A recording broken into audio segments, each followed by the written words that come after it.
ವಾಲ್ಮೀಕಿ ಅಭಿವೃದ್ಧಿ ನಿಗಮದ ಅಧೀಕ್ಷಕ ಆತ್ಮಹತ್ಯೆ ಪ್ರಕರಣಕ್ಕೆ ಸಂಬಂಧಪಟ್ಟ ಹಾಗೆ ಆರ್ಬಿಎಲ್ ಬ್ಯಾಂಕ್ನ ಮುಖ್ಯಸ್ಥರಿಗೆ ಪತ್ರ ಬರೆದಂತ ಸರ್ಕಾರ ಪರಿಶಿಷ್ಟ ಪಂಗಡಗಳ ಕಲ್ಯಾಣ ಇಲಾಖೆ ಎಸಿಎಸ್ನಿಂದ ಪತ್ರ. ಆರ್ಬಿಎಲ್ ಬ್ಯಾಂಕ್ನ ಮುಖ್ಯಸ್ಥರಿಗೆ ಮಂಜುನಾಥ್ ಪ್ರಸಾದ್ ಪತ್ರ ಬರೆದಿದ್ದಾರೆ. ಹಣ ವರ್ಗಾವಣೆಯಾದ ಖಾತೆ ಜಪ್ತಿ ಮಾಡುವಂತೆ ಪತ್ರವನ್ನು ಬರೆಯಲಾಗಿದೆ.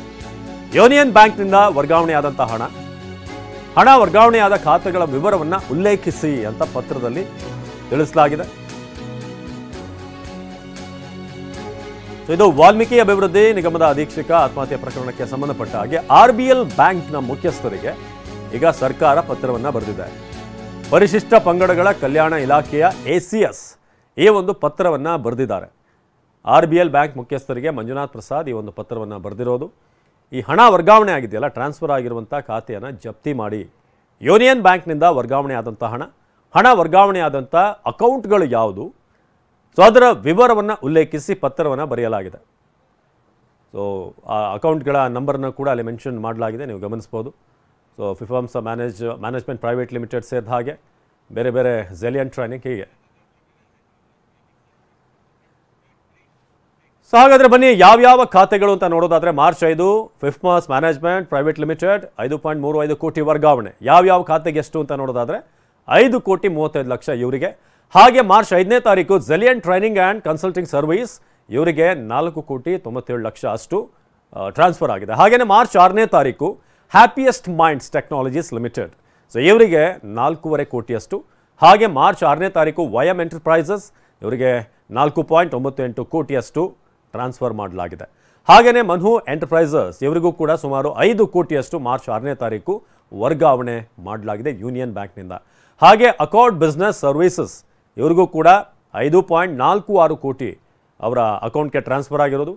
ಹಾಗೆ talent software India private limited, so ಇವರಿಗೂ ಕೂಡ ಸುಮಾರು 5,10,00,000 ಟ್ರಾನ್ಸ್ಫರ್ ಮಾಡಲಾಗಿದೆ. ಹಾಗೆ ನಿತ್ಯ ಸೆಕ್ಯೂರಿಟಿ ಸರ್ವಿಸ್ಗೂ ಕೂಡ 4.47 ಕೋಟಿ ವರ್ಗಾವಣೆ ಆಗಿದೆ.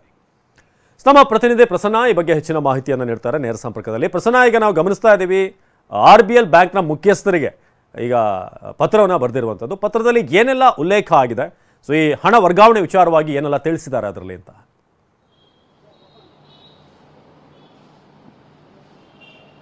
ಅವಿನಾಶ್, ಈ ಪ್ರಕರಣದ ಒಂದು ಆಳ ಉದ್ದ ಅಗಲಕ್ಕೆ ಹೋಗ್ತಾ ಹೋದ್ರೆ ಎಲ್ಲಿಂದ ಎಲ್ಲಿಗೋ ಬೇರುಗಳು ಹರಡಿಕೊಂಡಂತೆ ಕಾಣ್ತಾ ಇದೆ. ನಿಗಮದ ಅಧಿಕಾರಿ ಪತ್ರ ಬರೆದಂಥದ್ದು ಕೇವಲ 187 ಕೋಟಿ ಮಾತ್ರ, ಮತ್ತು ಅದರಲ್ಲಿ 84ರಿಂದ 85 ಕೋಟಿಯಷ್ಟು ಅಕ್ರಮವಾಗಿ ಲೂಟಿ ಹೊಡೆಯುವಂತಹ ಪ್ರಕ್ರಿಯೆಗಳು ನಡೆದಿತ್ತೆ ಅಂತ ಹೇಳಿ ಚಂದ್ರಶೇಖರ್ ಅವರ ಡೆತ್ ನೋಟ್ ಅಲ್ಲಿದೆ. ಆದ್ರೆ ಈಗ ಒಂದೊಂದಾಗಿ ಹೊರಗೆ ಬರ್ತಾ ಇರುವಂತಹ ದಾಖಲೆಗಳು ಸರ್ಕಾರ ಒಂದು ಪತ್ರ ವ್ಯವಹಾರಗಳನ್ನ ಇದೀಗ ಪ್ರಾರಂಭ ಮಾಡಿರೋದನ್ನ ಗಮನಿಸಿದ್ರೆ ಈ ಒಂದು ಹಗರಣ ಸುಮಾರು 200 ಕೋಟಿಗಿಂತ ಹೆಚ್ಚಿದೆಯಾ ಅನ್ನುವಂತಹ ಅನುಮಾನಗಳು ವ್ಯಕ್ತವಾಗ್ತಾ ಇದಾವೆ. ಇದಕ್ಕೆ ಪ್ರಮುಖವಾದಂತಹ ಕಾರಣ ಇದೀಗ ಪರಿಶಿಷ್ಟ ಪಂಗಡಗಳ ಕಲ್ಯಾಣ ಇಲಾಖೆಯ ಎಸಿಎಸ್ ಆಗಿರುವಂತಹ ಮಂಜುನಾಥ್ ಪ್ರಸಾದ್ ಅವರು ಆರ್ಬಿಎಲ್ ಬ್ಯಾಂಕಿಗೆ ಒಂದು ಪತ್ರವನ್ನು ಬರೆದಿದ್ದಾರೆ. ನಿನ್ನೆ ಬರೆದಿರುವಂತಹ ಈ ಪತ್ರದಲ್ಲಿ ಒಂದಷ್ಟು ಬ್ಯಾಂಕ್ಗಳ ಡೀಟೇಲ್ಗಳನ್ನ ಕೊಡಲಾಗಿದೆ. ಆ ಬ್ಯಾಂಕ್ಗಳ ಸಂಪೂರ್ಣವಾದಂತಹ ಅಕೌಂಟ್ ಅನ್ನ ಫ್ರೀಸ್ ಮಾಡಿ ಅನ್ನುವಂತಹ ಒಂದು ರಿಕ್ವೆಸ್ಟ್ ಅನ್ನ ಇದೀಗ ಸರ್ಕಾರದ ವತಿಯಿಂದ ಎಸಿಎಸ್ ಮಂಜುನಾಥ್ ಪ್ರಸಾದ್ ಅವರು ಬರೆದಿದ್ದಾರೆ. ಆರ್ಬಿಎಲ್ ನ ಮುಖ್ಯಸ್ಥರಿಗೆ ಬರೆದಿರುವಂತಹ ಈ ಪತ್ರದಲ್ಲಿ ಒಂದಷ್ಟು ಬ್ಯಾಂಕ್ ವಿವರಗಳಿವೆ. ಆ ವಿವರಗಳ ಪ್ರಕಾರ ನೋಡ್ತಾ ಹೋದ್ರೇನೆ ಸುಮಾರು 80 ಕೋಟಿಗಿಂತ ಹೆಚ್ಚು ಮೊತ್ತದ ಹಣ ವರ್ಗಾವಣೆ ಆದಂತೆ ಕಂಡು ಬರ್ತಾ ಇದೆ. ಇದಕ್ಕೆ ಸಂಬಂಧಪಟ್ಟಂತಹ ಚೆಕ್ ನಂಬರ್ಗಳನ್ನ ಉಲ್ಲೇಖ ಮಾಡಲಾಗಿದೆ. ಮಾರ್ಚ್ 3ನೇ ತಾರೀಕಿನಿಂದ ಮಾರ್ಚ್ 30ರ ಒಳಗಾಗಿ ಈ ಎಲ್ಲ ಬ್ಯಾಂಕ್ಗಳಿಗೆ ಅಕೌಂಟ್ಗಳಿಗೆ ಹಣ ವರ್ಗಾವಣೆಯಾಗಿದೆ. ವೈಯಕ್ತಿಕ ಖಾತೆಗಳಿಗೂ ಕೂಡ ಈ ಸರ್ಕಾರದ ಹಣ ವರ್ಗಾವಣೆ ಆಗಿರುವಂತದ್ದು ಈ ಪತ್ರದ ಮೂಲಕ ಕಂಡು ಬರ್ತಾ ಇದೆ.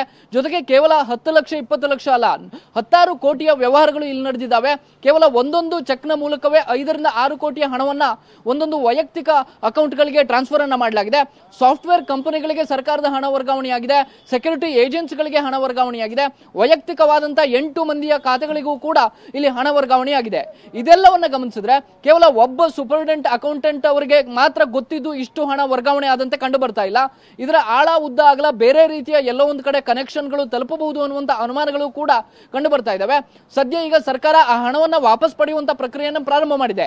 ಇದೀಗ ಬ್ಯಾಂಕ್ ಅನ್ನ ಫ್ರೀಸ್ ಮಾಡಿರೋದ್ರಿಂದಾಗಿ ಎಸ್ಐಟಿ ಕೂಡ ಆ ಬ್ಯಾಂಕ್ಗಳ ವಿವರ ಮತ್ತು ಯಾವ ಸಾಫ್ಟ್ವೇರ್ ಕಂಪನಿಗಳಿಗೆ ಹಣ ವರ್ಗಾವಣೆಯಾಗಿದೆ, ಯಾರ ವೈಯಕ್ತಿಕ ಖಾತೆಗಳಿಗೆ ಹಣ ವರ್ಗಾವಣೆಯಾಗಿದೆ ಅಂತ ಸುತ್ತ ಎಲ್ಲ ವಿವರಗಳನ್ನು ಕೂಡ ಪಡೆದುಕೊಳ್ಳುತ್ತೆ.